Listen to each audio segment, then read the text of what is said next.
오늘 랭킹 Y는 일본 기업이 일본은 바보 같다며 한국에 투자하는 이유라는 주제입니다. 지난 4일 청와대에서 소프트뱅크 손정희 회장은 문재인 대통령과 1시간 이상 접견을 했습니다. 일본 소프트뱅크 손정희 회장은 아시아를 중심으로 전 세계 스타트업에 투자하는 펀드 그로스 엑셀러레이션 펀드를 한국에 설립했다고 발표했습니다. 향후 4년간 아시아에 중점을 두면서 각국의 창업 초기 스타트업에게 자금을 투자한다는 것인데요. 그런데 이상한 것은 소프트뱅크 비전 펀드 투자처에는 일본 기업이 포함되어 있지 않다는 것입니다. NHK에 따르면 도쿄 강연에서 일본 회사에는 투자하지 않느냐는 질문에 일본은 인공지능 후진국이라면서 투자할 곳도 마땅히 없다고 답변했습니다.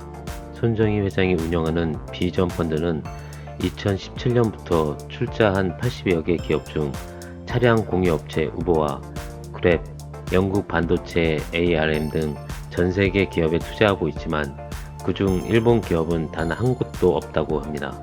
손 회장은 미국 우버, 그랩 등의 서비스는 편리함뿐만 아니라 교통 정체 해소, 안전 등에도 기여하는데 일본에선 정부의 규제와 기존 택시업계의 반발로 공유 자동차 서비스가 진출하지 못하고 있다며 이런 바보 같은 나라가 다 있냐라고 말했습니다.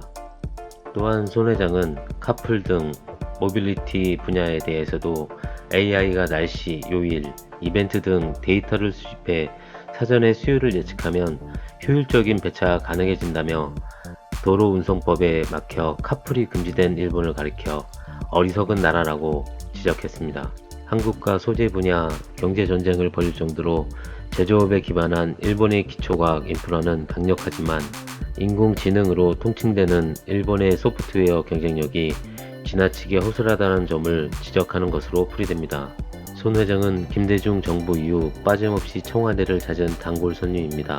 김대중 대통령을 만나서는 브로드밴드를 강조하며 초고속 인터넷에 집중해야 한다고 조언을 했으며 노무현 대통령 때는 온라인 게임 육성을 강조하고 이명박 정부 때는 신재생에너지, 박근혜 정부 때는 10년 내에 5조 원을 목표로 투자하겠다고 밝혔습니다. 그리고 손 회장은 문재인 대통령에게 앞으로 한국이 집중해야 할 것은 첫째도 인공지능, 둘째도 인공지능, 셋째도 인공지능이라며 인공지능 분야에 대한 전폭적 육성을 제안했습니다.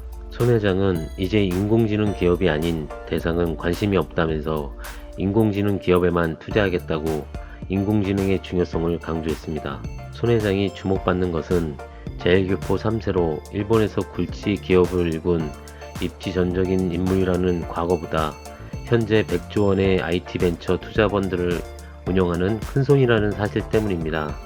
대구에서 일본으로 이주, 1957년 4남 중 차남으로 태어난 그의 성공 스토리는 이미 억기 신화가 되었으며 현재 일본 부자 순위 1위인 손정희 회장은 약 24조 원의 재산이 있는 것으로 알려졌습니다.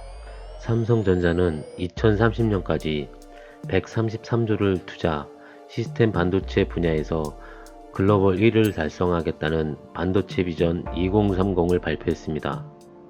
재계 관계자는 손 회장이 우리 기업과 함께 협업하는 AI 산업에 대해 긍정적 입장을 밝힌 만큼 소프트뱅크에 대해 한국 투자가 더 늘어날 수 있다고 전하며 삼성전자와 소프트뱅크가 반도체 설계 부분 및 일본 내 통신사업 등에서 우리 기업들과 AI 협력 관계를 더욱 확대할 전망이라고 전했습니다. 이상 랭킹 Y였습니다. 감사합니다.